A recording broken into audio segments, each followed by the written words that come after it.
नागपंचमीनिमित्त आस्था रोटी बँकेकडून 200 निराधार व गरजू महिलांना स्नेहभेट देण्यात आली। 200 आजी, माऊली व गरजू महिलांना स्नेहभेट किटचे वाटप करण्यात आले। मेहंदी, बांगड्या, टिकली, कानातल्या, मातोश्री मुलींचे आश्रम, आधार आश्रम, कुष्ठरोग वसाहत तसेच शहरातील विविध झोपडपट्ट्यांमध्ये राहणाऱ्या गरीब, गरजू व निराधार महिलांपर्यंत व अंध अपंग बांधवांपर्यंत आस्था रोटी बँकेच्या कार्यकर्त्यांनी नागपंचमी सणाचा आनंद पोहोचवला। आस्था रोटी बँक केवळ सण उत्सवाच्या दिवशीच नव्हे तर वर्षभर सोलापूर शहरातील गोरगरीब गरजूंना दररोज मोफत अन्नदान करणारी सोलापुरातील नावाजलेली संस्था आहे। सदर कार्यक्रम वंदना सोमशेट्टी, राघवेंद्र सोमशेट्टी, अंबिका गुरव, अनिता हिरेमेट, जगदेवी स्वामी, यमुना गड्डम, राधा वहिनी, पुष्कर पुकाळे, विद्या सिंगम, स्नेहा मेहता, संगीता छंचुरे, सुरेखा पाटील आदींच्या उपस्थितीत संपन्न झाला।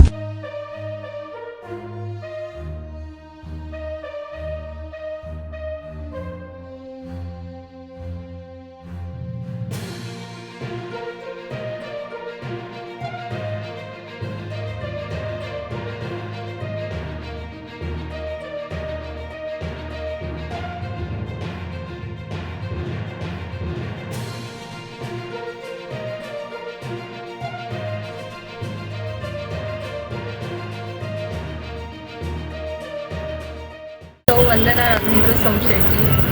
आज नागपंचमीच्या निमित्ताने आम्ही थोडीशी मदत म्हणून साज श्रृंगाराचं सामान थोडंसं वाटप करत आहोत गोरगरिबांना। हे अशा प्रकारे आहे ते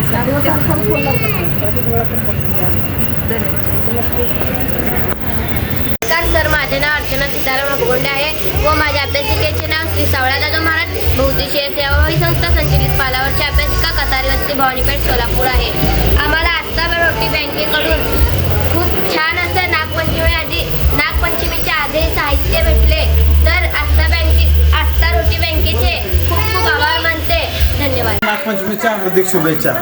नागपंचमी दिनानिमित्त आस्था रोटी बँकेकडून आपणास या कुष्ठरोग वसाहतमधील लोकांना एक छोटीशी भेट आहे की जेणेकरून हे लोकांना कोण बघत नाही, मग त्याच्यामुळं ते आस्था रोटी बँकेने यावर्षी असं विचार केले की ह्या लोकांसंगत नागपंचमी साजरा करण्याचा विचार केलेला आहे। तरी सर्वांना नागपंचमीच्या हार्दिक शुभेच्छा।